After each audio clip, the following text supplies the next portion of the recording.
তোমরা সবাই কেমন আছো? আশা করছি তোমরা সবাই ভালো আছো। আমিও কিন্তু খুব খুব খুব ভালো আছি। তো এখন বাজে সকাল ৯টা, মানে ৯:৩০ বেজে গেছে প্রায়।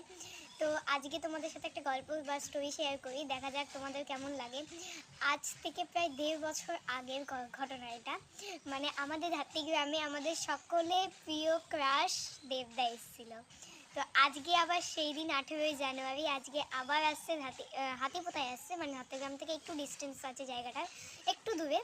তো প্রায় মানে আমরা এতটা খুশি, কারণ সেবার আমি দেখতে পাইনি দেবদাকে, এবারও দেখতে পারবো না জানি। তোমরা ভাববে তাহলে ভিডিওটা বানাচ্ছ কেন? তো জাস্ট আমি তোমাদের বলার জন্য বানাচ্ছি, কারণ হাতিগ্রামে এসে মানে আমার বাড়ির পাশে এসে ঘুরে গেছে দেবদা, তাও আমি তাকে দেখতে পারিনি। আর এখন বাড়ি থেকে একটু ডিস্টেন্স আছে জায়গাটায়, মানে একটু দূরে।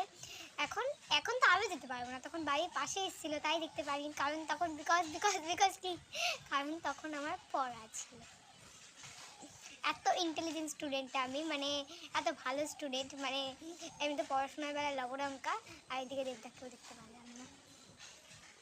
কি করবো কিছু বলার নেই। কাট কাট।